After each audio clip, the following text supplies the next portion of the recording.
Hi everyone, in this video I am sharing the 6 steps to healing your childhood wounds and how doing this will help you as an empath. Doing this work will lead to your intuition blossoming and will allow you to thrive in your life. The 6 steps are as follows. 1. Discover what your wounds are. 2. Allow time and space to be with the experiences and feelings. 3. Express and process the feelings. 4.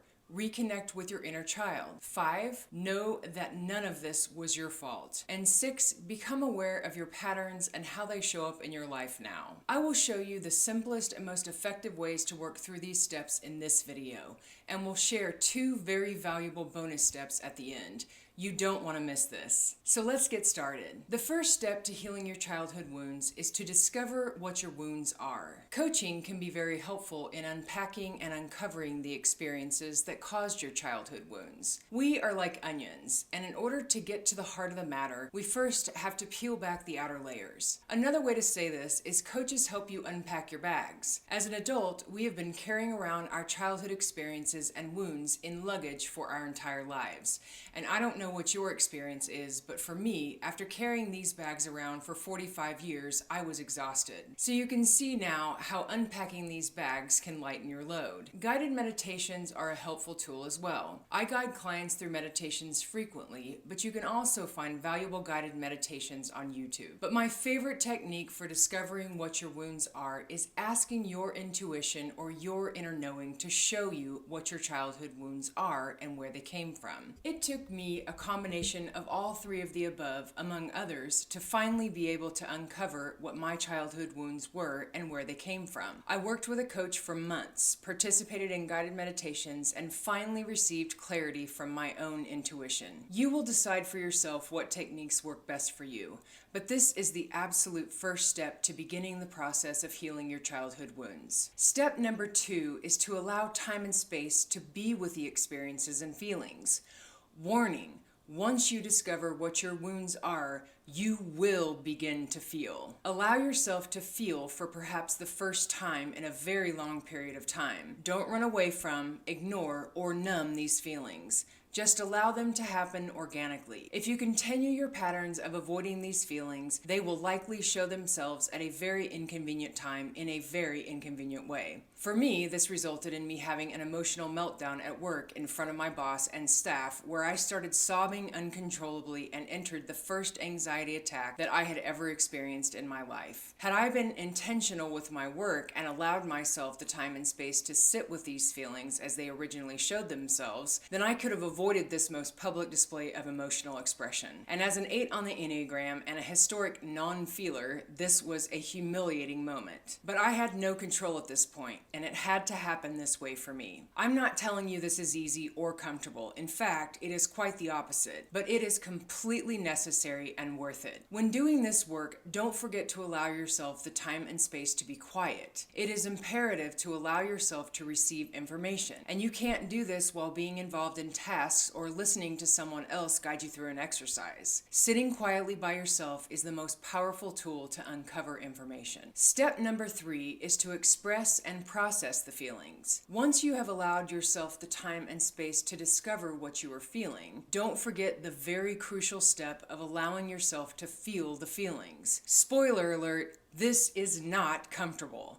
and I resisted it for many years. But when I finally allowed myself to have a primal, cathartic experience, it was one of the most relieving things I've ever done. I had emotions well in me, and it felt like the only appropriate response was to be in the desert taking part in a shamanic trance experience where I was able to scream, run, and throw myself on the desert floor, pounding my fists in the dirt like a child having a temper tantrum, to release these years of pent-up anger. However, I happened to be in my house in suburbia next to a school where throwing myself on the ground in my front yard and screaming and crying and pounding my fists in the dirt would have likely resulted in me ending up in the back of a police car on my way to the ER for a psych eval. And so, instead, I ran down the hall, threw myself onto the bed, buried my face into the covers, and wailed. I screamed, cried, and convulsed until there was snot running out of my nose and tears streaming down my face. It was essential for me to have this experience to be able to truly heal from these wounds. I am telling you now, for those of you like me in the non-feeling category of people, This took a very long time to occur. I was in coaching for years and years of being involved in some form of self-help for the better part of my adult life on this planet. This is work. And it takes time, but you are so worth it. Some examples of ways to express and process feelings are meditation, guided or not, somatic exercises for evoking and releasing emotions, coaching or talking with a trusted confidant who can help you process this information. Energy work can help move things along more quickly. Body work of any kind can be helpful for assisting in release. But there is no better way than to allow yourself to feel the feelings when they come up. Don't stuff them, don't numb them, don't get busy and avoid them. Just notice that the feeling is there, and then stay with it long enough for it to bubble to the surface and out. This looks different for everyone, but I did not have an actual complete release of my anger until I forced myself to pace around long enough while recalling the experiences, assisted by my coach, Kate Ingram, and then allowed myself permission to express the emotion. It was a profoundly powerful and necessary experience for me. Step number 4 for healing your childhood wounds is to reconnect with your inner child. In a moment of quiet, or in meditation perhaps, imagine yourself as a child and replay the scenario or scenarios that caused your childhood wounds. However, this time imagine what should have happened, or what you would have liked to have happened instead of what actually happened that caused the wounds. Give yourself the love and compassion that perhaps you did not receive from someone else at that time. To do this showing your child love and compassion exercise, see yourself as a child at whatever age you would like to picture yourself. It is effective to imagine yourself around the same age as these childhood wounds occurred, but that is not necessarily a must. See your healthy adult self showing compassion to your child, perhaps in an act of affection, like a hug, or through the spoken word. Literally visualize your healthy adult self sitting with you as a child. See your adult hugging and comforting your child. Tell your child that you want to reconnect with them. This is key. Tell them that you will not abandon them again. You see, what happens when we receive childhood wounds is that at that moment, whatever age we were, we disconnect from our inner child at that point and don't ever reconnect with them again unless we decide to do this very valuable inner child work at some point in adulthood. We build very tall, thick walls around ourselves energetically so that we can't be hurt any longer. And we begin the process of learning how to be around these people in order to ensure our survival. We pick up on the smallest of clues that will allow us to act in a way that is approved of by our primary caretakers. Side note, this process is what leads to a person becoming an empath. They spend years honing their ability to be acutely aware at all times of what the energy in the room is, and therefore are mostly focused on the energy of other people and how to please or help them. This is why, as I've mentioned before in my video about how the empath was born, is that empaths are almost always attracted to the most unstable person in the room who needs the most help. They have trained themselves to be masters of other people's energies and what actions need to take place to please or help that person. As a child, it is a survival mechanism. By adulthood, it is just a pattern that repeats itself from childhood until you decide to make a shift and transform. I discuss this more in my video here called Unlocking the Secrets: The Birth of an Empath. You can watch that video here. Examples of self-love. I'm providing these examples because when I first learned of the self-love concept, it was as foreign a concept to me as an alien planet, probably more foreign.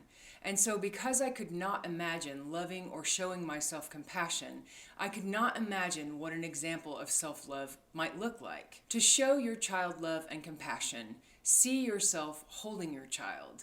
Say supportive and loving things to your child to help them understand that now that you are reconnected, you won't ever abandon them again. Ask God, angels, spirit guides, etc. for help in showing your inner child love and compassion. This can be a really great place to start if this concept is really foreign and uncomfortable for you. Now that you have shown your inner child love and compassion, do the same for your healthy adult self. Feed your inner soul. Do what sparks you and do it often. For me, this is riding motorcycles with my husband, but it can be anything that brings you true and authentic joy and happiness. Play, have fun, and relax. As Brené Brown describes, one of the traits of people that live wholehearted lives is that they take time to relax and play. And lastly, ask God, angels, and spirit guides for help in showing you love and compassion. Step number 5 in healing your childhood wounds is to know and understand that none of this was your fault. Your childhood pain had nothing to do with you. The people who wounded you as a child were simply living out their own pain story. They had not done the work to uncover and heal their own wounds, and so their child was driving the bus, and that is what caused them to hurt you in the process. This does not excuse or justify their actions in any way. It simply explains that part of the story. Step number 6 in healing your childhood wounds is to become aware of your patterns and how they show up in your life now. In the beginning, you will be retroactively assessing these situations. You will likely not be able to recognize when your child has taken over and started driving the bus. So an event will occur and you will react instead of respond. You won't feel great about this experience and you will begin to analyze it. You can then look for signs or clues to be aware of when your child is beginning to take charge. Ask yourself, what was I feeling just before I reacted?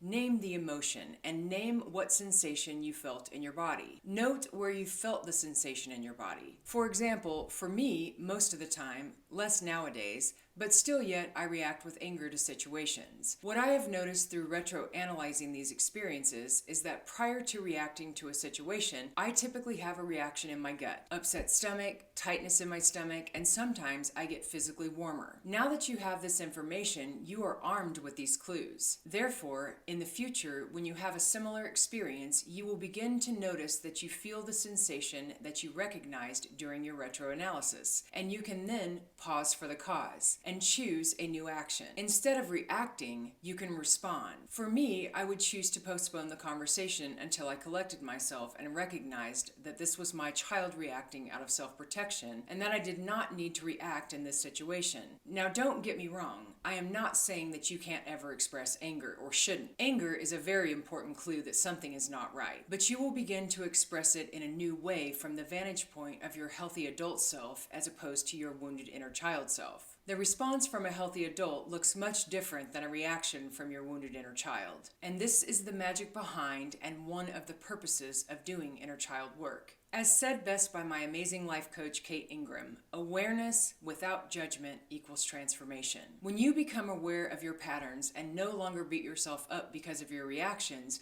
you begin to show yourself love and compassion, and this is when transformation occurs. The bonus steps that I mentioned earlier are as follows. The number 1 bonus step is to forgive yourself and others for you, not for them. It is important to note here that you are not forgiving the perpetrator necessarily, unless you feel that is important for you and your process. Forgiveness is a very powerful way to release, let go, and flow. When you can have enough compassion for yourself to forgive yourself for the actions that you have chosen and decisions you have made based on your patterns, which stem from your wounded inner child, then you truly love yourself. Forgiveness is one of the most powerful expressions of love. The number 2 bonus step is to learn to lead with your heart. When you follow your heart and feel to know what is right as opposed to thinking to know what is right, you can't ever go wrong. Your heart and soul will never lead you astray. Your head or ego will, however, confuse you and lead you astray. So when you are able to allow yourself to begin to feel, your intuition will blossom. Intuition is all about feeling, and when you allow yourself permission to feel, then you allow your intuition to blossom, and then, and only then, can you begin to thrive in your life. Please share your experiences in the comment section below so we can learn from and support one another. Please click subscribe and share my video with anyone that you feel might benefit from it. Thank you so much for watching.